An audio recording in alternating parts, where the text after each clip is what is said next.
السلام عليكم ورحمة الله وبركاته. بسم الله الرحمن الرحيم. شهر رمضان الذي أنزل فيه القرآن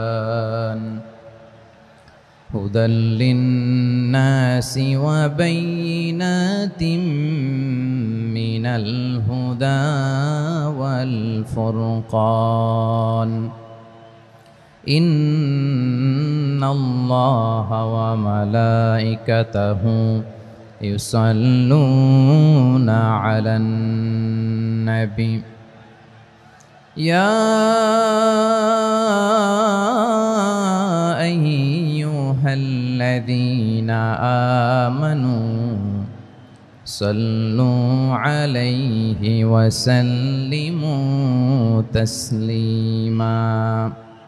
اللهم صل على محمد وعلى آل محمد كما صليت على إبراهيم وعلى آل إبراهيم إنك حميد مجيد.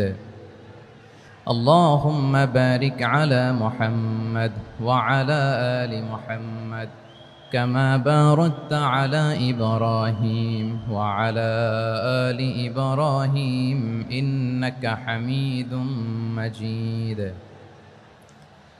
সকল প্রশংসার মালিককে, সকল ক্ষমতার উৎসকে।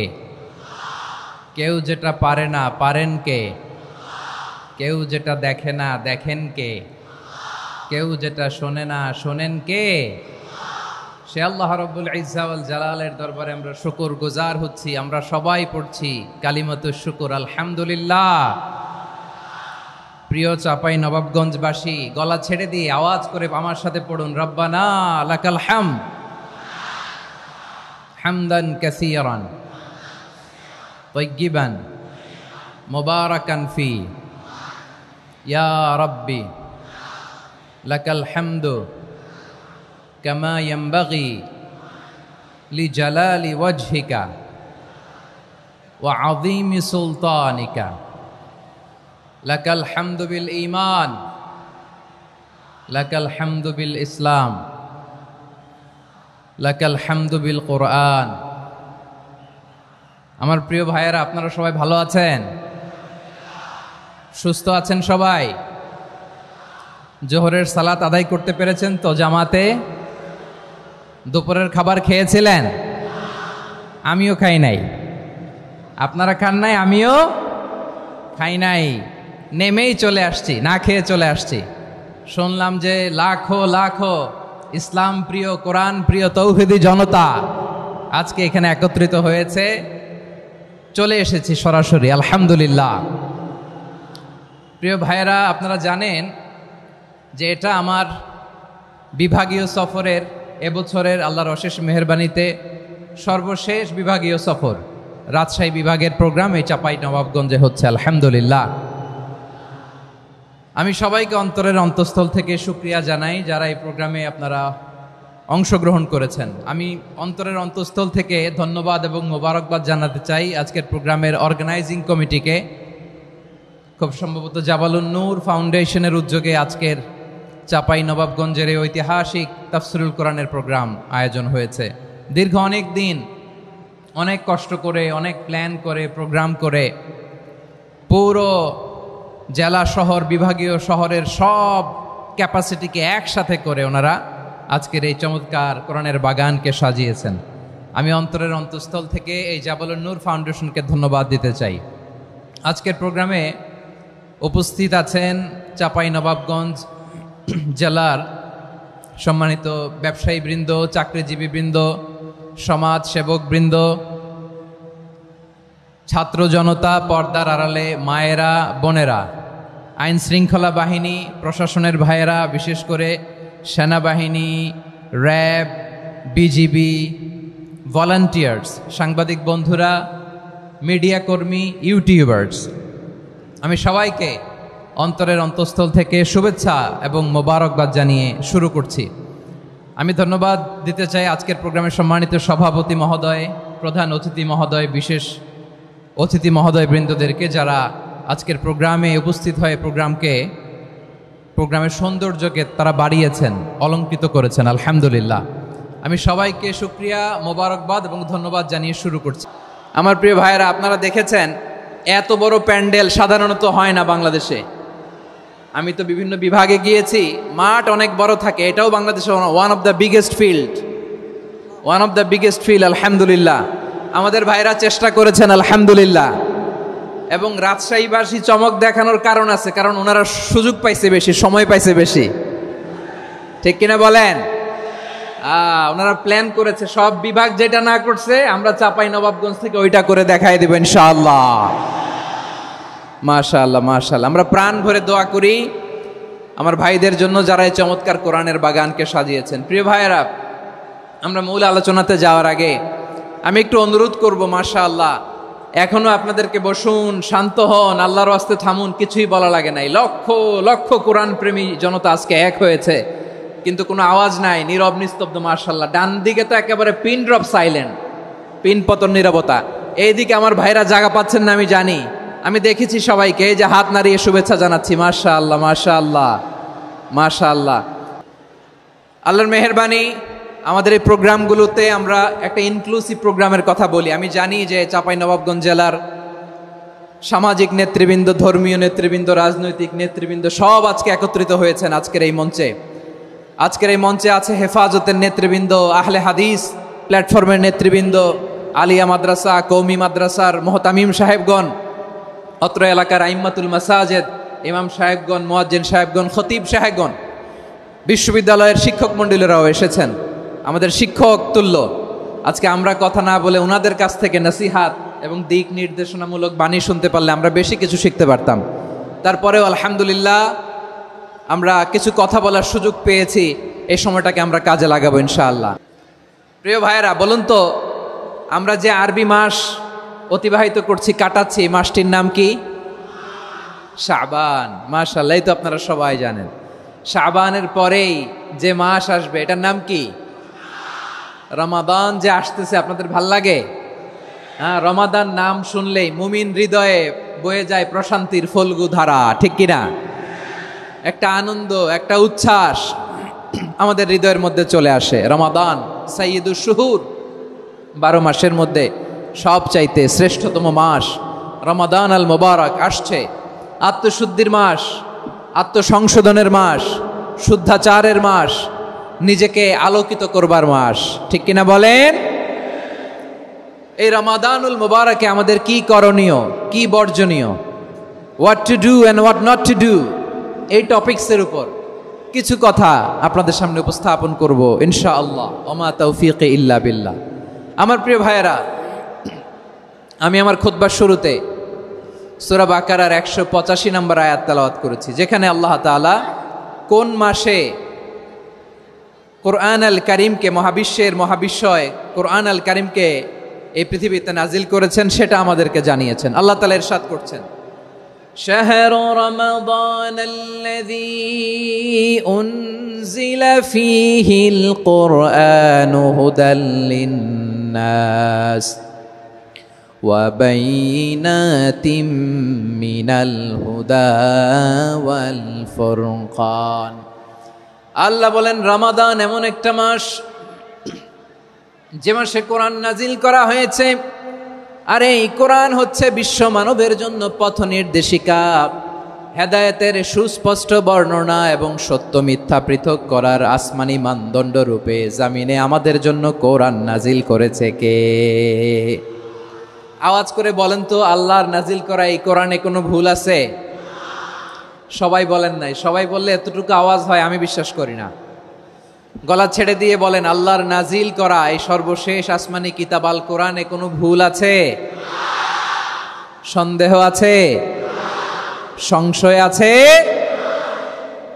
বিয়ন্ডলেস, বাউন্ডলেস, বটমলেস, এমন কিতাব যেটা পড়ে গবেষণা করে এর তথ্য, উপাত্ত, ইনফরমেশন, লেসন নিয়ে শেষ করা যায় না। সুবহানাল্লাহ। আল্লাহ বলেন, এই কোরআনকে আমি রমাদানে নাজিল করেছি, যেটা বিশ্ব মানবের জন্য পথ নির্দেশিকা।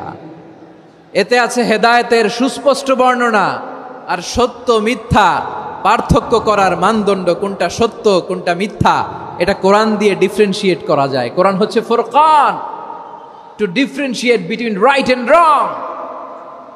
কোনটা সত্য কোনটা মিথ্যা, কোনটা ভুল কোনটা নির্ভুল, এটা কোরআন দিয়ে যাচাই করা যায়। চিল্লায় বলেন ঠিক কিনা? এজন্য এই কোরআন দিয়ে আমাদের জীবন সাজাতে হবে। কোরআন দিয়ে জীবন না সাজালে জীবন আলোকিত হয় না। কোরআন দিয়ে পরিবার না সাজালে পরিবার আলোকিত হয় না। কোরআন দিয়ে সমাজ না সাজালে সমাজটা শান্তিময় হয় না।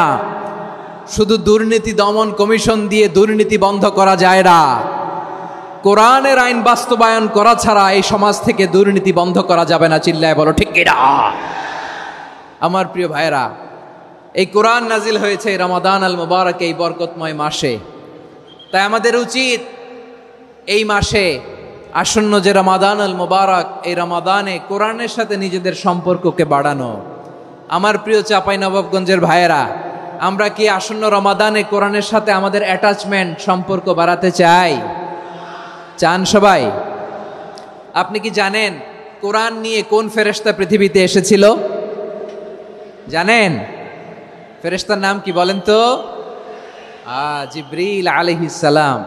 একটু খেয়াল করে শুনেন, কান দুটো খরগোশের কানের মতো খাড়া করে আমার দিকে তাকান। সাইয়েদনা জিবরিল কোরআন নিয়ে এসেছেন, ফলে উনি হয়েছেন শ্রেষ্ঠ ফেরেশতা। বিশ্ব নবীর উপর কোরআন নাজিল হয়েছে, তাই তিনি হয়েছেন শ্রেষ্ঠ নবী। রমাদানে কোরআন নাজিল হয়েছে, তাই রমাদান হয়েছে শ্রেষ্ঠ মাস। কদরের রাতে কোরআন নাজিল হয়েছে, তাই কদর হয়েছে শ্রেষ্ঠ রাত। আমরাও যদি কোরআনের সাথে সম্পর্ক বাড়াই, আমাদের মর্যাদাও এরকম, আমাদেরকেও শ্রেষ্ঠ মানুষ বানায় দিবে কে? এজন্য কোরআনের সাথে সম্পর্ক বাড়াইতে রাজি আছেন তো? যারাই কোরআনের সাথে সম্পর্ক বাড়ায়, এদের মর্যাদা বাড়ায় দেয় কে? দেখবেন আমাদের হাফেজে কোরআন, তারা ইন্টারন্যাশনাল কোরআন কম্পিটিশনে যে গোটা বিশ্বকে পেছনে ফেলে প্রথম পুরস্কার নিয়ে আসে। এত ছোট ছোট বাচ্চা, ও সমাজ বোঝে না, রাজনীতি বোঝে না, টাকা পয়সা বোঝে না, কিচ্ছু বোঝে না, কিন্তু গোটা বিশ্বে ওকে সম্মানের চেয়ারে আসীন করেছে কে? এই কোরআনের সাথে লাগলে আল্লাহ তাআলা সম্মান বাড়িয়ে দেয়। আমার প্রিয় ভাইয়েরা, আসুন আমরা শুরুতেই, আলোচনার শুরুতেই শপথ নেই যে আসন্ন রমাদানে আমরা কোরআনের সাথে নিজেদের সম্পর্ককে মজবুত করব ইনশাআল্লাহ। সবাই বলুন ইনশাআল্লাহ। শাবান মাস আসলে, রজব মাস আসলে সাহাবারা কি করতেন? আসুন আমরা দেখি কিভাবে তারা রমাদানকে ওয়েলকাম জানাতেন। রজব শাবান আসলেই ওনারা রমাদান পর্যন্ত পৌঁছার আকুতি, আগ্রহ আর ফরিয়াদ আল্লাহর কাছে জানাতেন, আর বলতেন, ইয়া আল্লাহ, রমজান পর্যন্ত আমাদের হায়াত বাড়িয়ে দাও। আল্লাহুম্মা বাল্লিগনা রমাদান, আল্লাহ তুমি রমজান পর্যন্ত আমাদের পৌঁছে দাও। আল্লাহুম্মা বারিক লানা ফি রজব ওয়া শাবান ওয়া বাল্লিগনা রমাদান, আল্লাহ রজব শাবানে বরকত দাও, আল্লাহ রমজান পর্যন্ত তুমি আমাদেরকে পৌঁছে দাও। আওয়াজ করে পড়ে না আমিন। আমার প্রিয় চাঁপাইনবাবগঞ্জের ভাইরা, গত বছর অনেকের সাথে আমরা একসাথে রমাদান কাটিয়েছি, তাদের অনেকে দুনিয়াতে এখন বেঁচে নাই, এরকম আছে না নাই? এই যে আরো 7 দিন বাকি রমাদান আসতে, এই 7 দিন পর্যন্ত আমরা রমাদান পাবো, কোনো গ্যারান্টি আছে? আচ্ছা, এই বছর যদি খুশনসিব হয় আমাদের, আমরা যদি পাই, আগামী বছরও যে রমাদান আমরা পাবো, কোনো গ্যারান্টি আছে? তাহলে আসুন আমরা ভেবে নেই, হতে পারে this Ramadan could be the last and final Ramadan in our life. হতে পারে এই রমাদানই হতে পারে আমার জীবনের শেষ রমাদান। ঠিক কিনা বলেন? তাই আসুন আমরা আল্লাহর কাছে দোয়া করি, আল্লাহুম্মা বাল্লিগনা রমাদান, আল্লাহ তুমি রমাদান পর্যন্ত আমাদেরকে পৌঁছে দাও। আওয়াজ করে পড়েন আমিন। ইবনু রাজব আল হাম্বালি লাতাইফুল মাআরিফের মধ্যে লিখেছেন, সাহাবারা ওনারা রমাদান কেন্দ্রিক, আমাদের সালাফ সালফে সালেহিনরা রমাদান কেন্দ্রিক জীবন কাটাতেন। ওনারা রমজান আসার 6 মাস আগে আল্লাহর কাছে দোয়া করতেন, আল্লাহ রমজান পর্যন্ত পৌঁছে দাও। রমজান চলে যাওয়ার পরে বাকি 6 মাস আল্লাহর কাছে দোয়া করতেন, আল্লাহ এই রমাদানে যে ইবাদত করেছি, এই ইবাদতগুলো তুমি কবুল করে নাও। সুবহানাল্লাহ। তাহলে পুরো বছর রমাদান কেন্দ্রিক জীবন। রমজান আসার আগে 6 মাস দোয়া করতো, আল্লাহ আমরা যেন রমজান পাই। রমজান চলে যাওয়ার পরে বাকি 6 মাস বলতো, আল্লাহ রমজানে যে ইবাদত করেছি এগুলো তুমি কবুল করে নাও। সুবহানাল্লাহ। আবার এই শাবান মাসে আল্লাহর হাবিব সাল্লাল্লাহু আলাইহি ওয়াসাল্লাম সবচেয়ে বেশি রোজা রাখতেন। কানা ইয়াসুমু শাবানা কুল্লাহ, সবচেয়ে বেশি রোজা রাখতেন শাবান মাসে। ওয়া কানা ইয়াসুমু শাবানা ইল্লা কলিলা, শাবানের অল্প কয়েকদিন ছাড়া পুরো শাবানটাই বিশ্বনবী রোজা রাখতেন। সুবহানাল্লাহ পড়েন। এই শাবানে আপনারা রোজা রাখছেন তো? রাখছেন? আল্লাহ তুমি কবুল করো, আমরা সবাই পড়ি আমিন। মাইকের সাউন্ডটা একটু উইক মনে হচ্ছে, একটু স্ট্রং করতে হবে সামান্য। মাইক অপারেটর যিনি আছেন একটু স্ট্রং করবেন, আমার শাউট করে কথা বলা লাগতেছে, একটু স্ট্রং করবেন মেহেরবানি করে, মাইকের সাউন্ডটা একটু স্ট্রং করবেন। প্রিয় ভাইয়েরা, এই শাবান শেষে আমাদের মধ্যে আগমন করবে রমাদান, এবং এই রমাদানুল মুবারক আল্লাহ তাআলা আমাদের জন্য সিয়াম ফরজ করেছেন। কি ফরজ করেছেন? তিনি সূরাতুল বাকারার 183 নম্বর আয়াতে ইরশাদ করছেন, রাব্বুল আলামিন বলেন, ইয়া আইয়ুহাল্লাযীনা আমানু কুতিবা আলাইকুমুস সিয়ামু কামা কুতিবা আলাল্লাযীনা মিন ক্বাবলিকুম লাআল্লাকুম তাত্তাকুন। আল্লাহ বলেন, ও বিশ্বাসীরা শোনো শোনো, তোমাদের জন্য সিয়ামকে ফরজ করা হয়েছে, ঠিক যেমন ভাবে তোমাদের পূর্ববর্তী উম্মতদের উপরও সিয়ামকে ফরজ করা হয়েছিল, লাআল্লাকুম তাত্তাকুন, যাতে করে তোমরা সবাই মুত্তাকি হতে পারো। সুবহানাল্লাহ বলেন, যাতে করে তোমরা আল্লাহ সচেতন হতে পারো। তাহলে সিয়ামকে, এই সামনে যে রমাদান আসতেছে আমার প্রিয় ভাইয়েরা, এই পুরো রমাদান ব্যাপী সিয়াম সাধন করা, সিয়াম পালন করাকে আমাদের জন্য ফরজ করে দিয়েছে কে? রমাদানের রোজা রাখার নফল নাকি? রমাদানে সিয়াম পালন করা কি নফল? সুন্নাত? তাহলে কি ফরজ? আওয়াজ করে বলেন, রমাদানের রোজা রাখা কি ফরজ? এটা শুধু আমাদের উপরই ফরজ না, আমাদের আগে যত জাতিগোষ্ঠী এই পৃথিবীতে এসছে সবার উপরে সিয়াম পালনকে ফরজ করেছে কে? সবার উপরে আল্লাহ তাআলা সিয়াম পালনকে ফরজ করেছিলেন। তবে ধরনটা ভিন্ন ছিল, এক এক জাতিগোষ্ঠীর জন্য এক এক ধরনের ছিল। আমাদের জন্য সিয়াম ফরজ টানা 1 মাস 30 দিন বা 29 দিন। কোন কোন উম্মতের উপর 30 দিন না, মাত্র 3টা রোজা ফরজ ছিল। কয়টা? আওয়াজ করে বলেন। আপনাদের কি মনোযোগ আছে না গেছে? মনোযোগ আছে? তাকবীর পড়েন তো, লিল্লাহে তাকবীর। আমাদের 1 মাস সিয়াম ফরজ, পূর্ববর্তী অনেক উম্মতের উপর 1 মাস ছিল না, 3টা ফরজ ছিল। কয়টা? প্রতি মাসের 13, 14, 15 ফরজ ছিল তাদের জন্য। কারো জন্য শুধু একটা, আশুরার রোজা। কোন কোন উম্মতের জন্য 10টা। কোন কোন উম্মতের জন্য রোজা ফরজ ছিল মৌনতার রোজা, আরবিতে বলে সৌমুল ইনসাত, মানে সারাদিন খেতে পারবে, পান করতে পারবে, স্ত্রীর সাথে মেলামেশা করতে পারবে, কিন্তু কথা বলতে পারবে না। কথা বললেই তাদের রোজা ভেঙে যেত। পড়েন সুবহানাল্লাহ।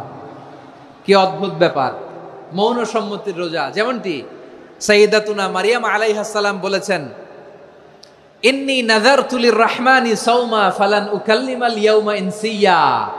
তিনি বলেছেন, আজকে আমি রহমানের জন্য, মানে আল্লাহর জন্য রোজা মানত করেছি, আজকে আমি কারোর সাথে কথা বলতে পারবো না।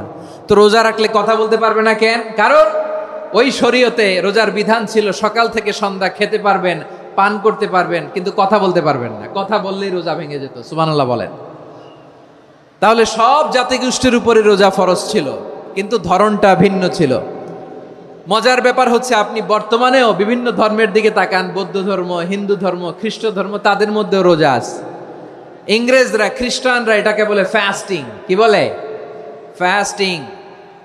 আমাদের হিন্দু ভাইয়েরা বলে উপবাস। তারা কি বলে? উপবাস। আবার এখন আন্দোলনেরও একটা মাধ্যম হয়েছে এটা, না খেয়ে থাকা। এটারে বলে অনশন। এটারে কি বলে? অনশন ধর্মঘট। মানে আমাদের দাবি না মানলে আমরা খাবো না, রোজা রাখলাম। আছে না নাই? তারপরে আধুনিক বিজ্ঞান এটার একটা নাম দিয়েছে না খেয়ে থাকাকে, অটোফিজি। কি বলে? অটোফিজি। জাপানের এক চিকিৎসা বিজ্ঞানী এই অটোফিজির উপর গবেষণা করে সে নোবেল পেয়েছে। সুবহানাল্লাহ পড়বেন না? এজন্য আল্লাহ তাআলা আমাদের জন্য গোটা রমাদানে এই সিয়ামকে ফরজ করে দিয়েছেন। আওয়াজ করে বলেন আল্লাহু আকবার।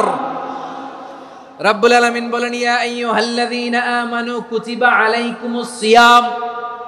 সিয়ামকে তোমাদের উপরে ফরজ করা হয়েছে কামা কুতিবা আলাল্লাযীনা মিন ক্বাবলিকুম, যেমনি তোমাদের পূর্ববর্তীদের উপর রোজা ফরজ করা হয়েছিল, লাআল্লাকুম তাত্তাকুন, যাতে করে তোমরা আল্লাহ সচেতন হতে পারো, যাতে করে তোমরা মুত্তাকি হতে পারো। লাআল্লাকুম তাত্তাকুন, যাতে করে আমরা আল্লাহ সচেতন হতে পারি, আল্লাহ কনসিয়াসনেস আমাদের মধ্যে গ্রো করে। এটা হচ্ছে রোজার prime objective, the prime objective of সিয়াম।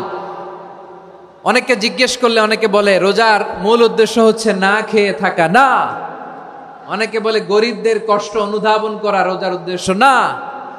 রোজার উদ্দেশ্য কি, সিয়াম পালনের উদ্দেশ্য কি, এটা আল্লাহ তাআলা স্পষ্ট এই আয়াতের পেছনে বলেছেন যে লাআল্লাকুম তাত্তাকুন, যাতে করে তোমরা আল্লাহ সচেতন হতে পারো, আল্লাহ ভীতি তোমাদের মধ্যে গ্রো করে, গড কনসিয়াসনেস, আল্লাহ কনসিয়াসনেস, আল্লাহ সচেতনতা যেন বাড়ে, দ্য সেন্স অফ অ্যাকাউন্টেবিলিটি, আল্লাহর সুপ্রিম কোর্টের কাঠগড়া এই দুনিয়াতে আমি যাই করলাম তার সবকিছু যে পাই টু পাই হিসাব দিতে হবে, এই sense, to enhance the sense that what ever we do Allah is watching me. আপনি যাই করেন কেউ দেখে না, কিন্তু দেখে কে? শুরুতেই তো জিজ্ঞেস করেছিলাম যে কেউ যেটা দেখে না সেটা দেখেন কে? কেউ যেটা শোনে না সেটা শোনেন কে? এর নাম হচ্ছে লাআল্লাকুম তাত্তাকুন, যাতে করে তোমরা আল্লাহ সচেতন হতে পারো, আল্লাহ ভীরু হতে পারো। দুনিয়ার কেউ দেখে না, কিন্তু আল্লাহ দেখে। এটাই রোজার মূল শিক্ষা। আমার প্রিয় ভাইরা, আপনি লুকিয়ে লুকিয়ে ঘরের ভেতরে অন্যায় করেছেন, পাপ করেছেন, আপনার বাবা দেখে নাই, মা দেখে নাই, স্ত্রী দেখে নাই, কিন্তু দেখেছে কে? আল্লাহর চোখ ফাঁকি দেয়া যায়? আচ্ছা, বুঝে থাকলে বলেন তো, সিসি ক্যামেরার চোখ ফাঁকি দেয়া যায় কি যায় না? পুলিশের চোখ, র্যাবের চোখ, বিমানবন্দরে কাস্টমস অফিসারের চোখ, কিন্তু আমার আল্লাহর চোখ? সবাই বলেন, আল্লাহর চোখ ফাঁকি দেয়া যায়? এই সেন্সটা নিয়ে আসা নিজের মধ্যে, আমি what ever I do Allah is watching me, যাই করি আল্লাহ দেখে। লাআল্লাকুম তাত্তাকুন। রমাদানের রোজা, ইফতারি, সিয়াম, ইবাদত সব কিছুর মধ্য দিয়ে আপনাকে খেয়াল করতে হবে যে লাআল্লাকুম তাত্তাকুন এই স্ট্যান্ডার্ড এটা অ্যাচিভ হচ্ছে কিনা আমাদের, যাতে করে তোমরা মুত্তাকি হতে পারো, আল্লাহ ভীরু হতে পারো। তাকওয়া, এটা হচ্ছে the essence of Islam. What is তাকওয়া? তাকওয়া মানে কি? তাকওয়ার সংজ্ঞা অনেকে অনেকভাবে দিয়েছেন। আমি সরাসরি সাহাবাদের কাছ থেকে একটা সংজ্ঞা আপনাদের শোনাচ্ছি। ওমরে ফারুক রাদিয়াল্লাহু তাআলা আনহু উবাই ইবনে কাব রাদিয়াল্লাহু তাআলা আনহুকে জিজ্ঞেস করেছিলেন, ইয়া উবাই মা হুয়া তাকওয়া, হে উবাই তাকওয়া কি? তাকওয়া কাকে বলে? উবাই ইবনে কাব তিনি প্রশ্নের উত্তর না দিয়ে উনিও আবার প্রশ্ন ছুড়লেন। তিনি বললেন, ইয়া আমিরাল মুমিনিন আমা সালাকতা তরিকান যা শাউক, আপনি কি কাঁটাযুক্ত রাস্তা দিয়ে মরুভূমিতে কখনো হেঁটেছেন? যে রাস্তার চারদিকে ক্যাকটাস, গুলমলতার কাঁটা, হেঁটেছেন? ওমরে ফারুক বললেন, নাম হেঁটেছি, বালা হেঁটেছি। কাইফা আমিলতা, কিভাবে হেঁটেছেন? ওমরে ফারুক বললেন, শাম্মারতু ওয়াজতাহাতু, আমি আমার জামা, জুব্বা আর চাদর আটোসাটো করে গায়ের সাথে এমন ভাবে মিলিয়ে রেখেছি, এমন সাবধানে হেঁটেছি যাতে করে মরুভূমির ক্যাকটাসের গুলমলতার কাঁটা আমার গায়ে বিঁধে না যায়। উবাই ইবনে কাব বললেন, ফাযালিকা হুয়া তাকওয়া, আরে তাহলে আপনি তো ঠিকই জানেন তাকওয়া মানে কি, এটাই তো তাকওয়া।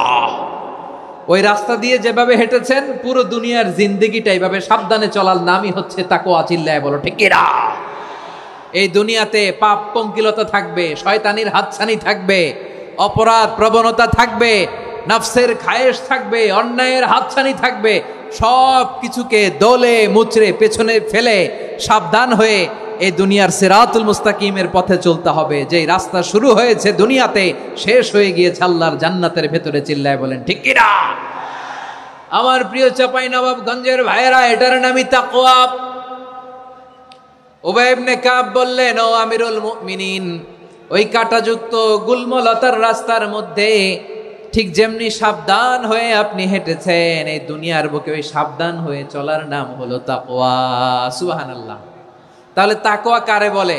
আমার চাপাই নবাবগঞ্জের কলেজার টুকরা ভাইরা, বুঝতে পারছেন আপনারা?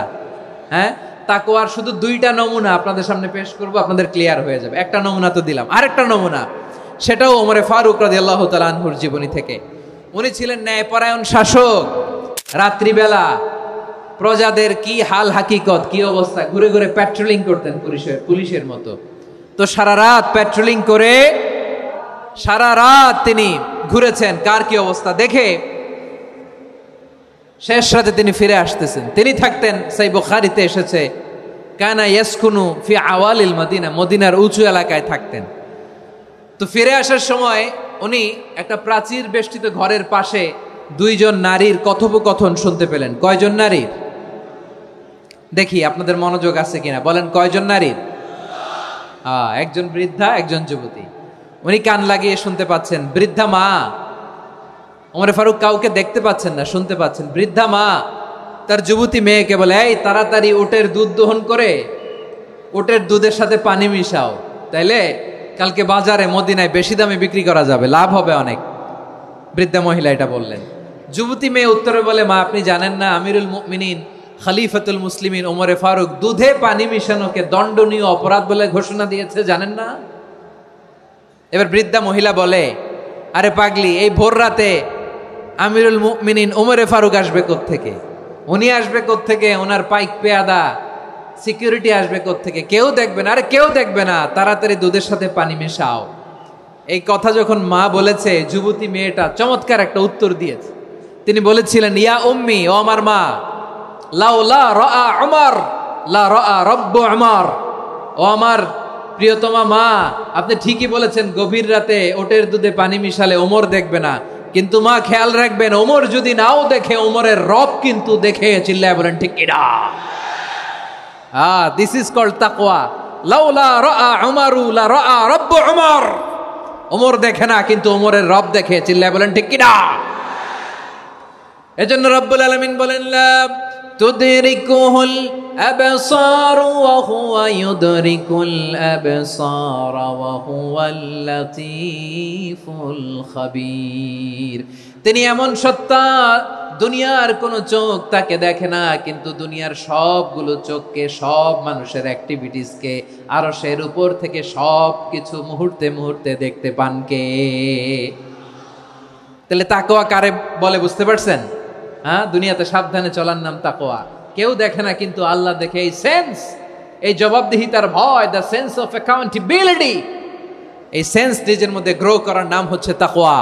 আর এই সিয়াম পালন করার প্রাইম অবজেক্টিভ অফ সিয়াম হচ্ছে লাআল্লাকুম তাত্তাকুন। আওয়াজ করে বলেন, লাআল্লাকুম তাত্তাকুন। আমার প্রিয় ভাইয়েরা, এই আসন্ন রমাদান, এটা এমন এক বরকতের মাস, যে মাসে আমরা নিজেদের নাফসের উপর নিয়ন্ত্রণ প্রতিষ্ঠা করি। সারা বছর নাফস আমাদেরকে নিয়ন্ত্রণ করে, আর রমাদানে আমরা নাফসকে নিয়ন্ত্রণ করি। কথা বুঝতেছেন? সারা বছর নাফস আমাদেরকে নিয়ন্ত্রণ করে। এই যে এখন আমার খেতে মনে চাইলে, যে খেজুর রাখা, আমি খেজুর খেতে পারবো, নাটস আছে, বাদাম খাইতে পারি। খাইতে মন চাইলে পানি, আমার রুহুটা চায়, আমার নাফসটা খেতে চায়, আমি খেতে পারি, পান করতে পারি। বিবাহিতরা দিনের বেলায় স্ত্রীর সাথে মেলামেশা করতে চাইলে করতে পারে, কিন্তু রমাদানে দিনের বেলায় খেতে মনে চায় কিন্তু আমরা খাই। আমার প্রবৃত্তি খেতে চায় কিন্তু প্রবৃত্তির কথা আমরা শুনি, কথা কয় না। রমজানে খেতে মন চাইলে আমরা খাই, তৃষ্ণায় গলা ফেটে যায়, গলার ছাতি ফেটে যায়, কিন্তু এক ঢোক পানি কি আমরা গিলি? বিবাহিতরা দিনের বেলা স্ত্রীর সাথে কি মেলামেশায় যায় না। তার মানে সারা বছর নফস আমাদেরকে নিয়ন্ত্রণ করে, আর রমাদানে নফসের উপর আমরা নিয়ন্ত্রণ প্রতিষ্ঠা করি। নফসের লাগাম আমরা রমাদানে টেনে ধরে। চিল্লায় বলেন ঠিক কি না? এজন্য আমার প্রিয় ভাইয়েরা, নফসের উপর নিয়ন্ত্রণ নিতে চাইলে রমাদানের রোজার কোনো বিকল্প নাই। এটা এমন মাস যে মাসের ফজিলতেরও কোনো শেষ নাই। এই মাসকে বলা হয় দ্য মান্থ অফ হোপ। এটা আশা জাগানিয়া মাস। রমজানের কথা শুনলে আশা জাগে না হৃদয়ে? হ্যাঁ, ইদা জাআ রমাদান ফুতিহাত আবওয়াবুস সামা ওয়া গুল্লিকাত আবওয়াবু জাহান্নাম ওয়া সুফিদাতিশ শায়াতিন। রমাদান আসলে আকাশের দরজাগুলো খুলে দেওয়া হয়, মানে জান্নাতের। জাহান্নামের দরজাগুলোকে লক করে দেওয়া হয়, শয়তানকে চেইন আপ করা হয়। ইবাদত করলে শুধু করতেই মনে চায়। চিল্লায় বলেন না সুবহানাল্লাহ। রমজানে ইবাদতে যেই মজা পাওয়া যায়, সারা বছর অন্য কোনো মাসে এই মজা আপনি পান? আমার চাঁপাইনবাবগঞ্জের ভাইরা আওয়াজ করে বলেন না, রমজানে ইবাদতে যেই মজা অন্য মাসে এটা পান? কারণ রমজানে ইবাদত করলে সওয়াবও বেশি, ইবাদতের একটা পরিবেশ থাকে, ঠিক কিনা বলেন? অন্য মাসে ইবাদত করলে এর সওয়াব পাওয়া যায় গাণিতিক হারে, রমজানে ইবাদত করলে সওয়াবের সওয়াব বাড়তে থাকে জ্যামিতিক হারে। সুবহানাল্লাহ কইবেন না? অন্য মাসে সওয়াব বাড়ে গাণিতিক হারে, রমাদানে ইবাদত করলে সওয়াব বাড়ে কিভাবে জ্যামিতিক হারে বাড়ে দেখেন। রমাদানে একটা নফল করলে ফরজের সমান সওয়াব, একটা ফরজ করলে 70 থেকে 700 গুণ সওয়াব, রমজানে উমরা করলে হজের সমান সওয়াব। সুবহানাল্লাহ নাই? দ্য মান্থ অফ হোপ, আশা জাগানিয়া মাস। এই মাস আমাদেরকে হোপফুল করে, আশাবাদী করে।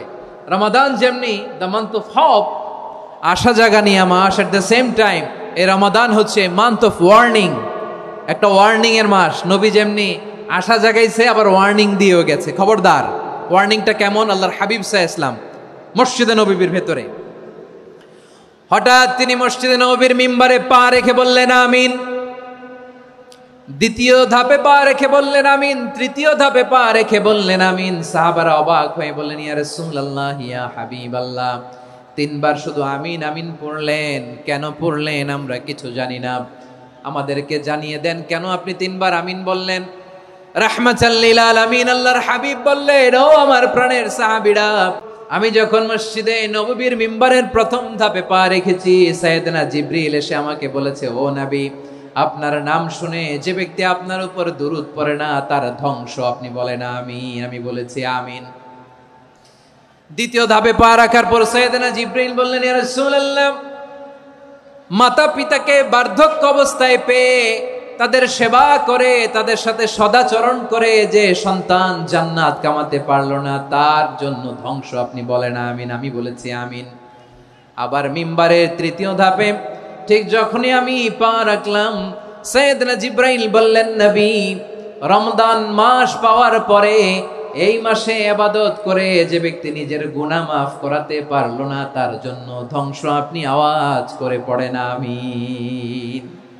কত বড় ধমক, কত বড় ওয়ার্নিং দেখছেন। যে রমাদান পেয়েছে কিন্তু রমাদানের ইবাদত করার মধ্য দিয়ে সে নিজেকে জাহান্নাম থেকে মুক্ত বানাতে পারলো না, তার উপর আল্লাহ লানত, তার জন্য ধ্বংস।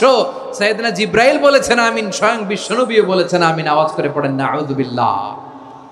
তাহলে রমজান আসবে আর আমরা নিজেদেরকে জাহান্নামীদের লিস্ট থেকে নাম কাটিয়ে জান্নাতীদের লিস্টে উঠাতে পারবো না। এর চেয়ে বড় হতভাগা কি আর কেউ থাকতে পারে? আওয়াজ করে বলেন। তাহলে রমাদানের এই রহমত, বরকত, মাগফিরাত, ফজিলত আমাদের কামাই করার দরকার আছে না নাই? আর মাত্র 7 দিন বাকি। আর মাত্র কয় দিন? এগুলো নিয়ে আমাদের কোনো আগ্রহ নাই।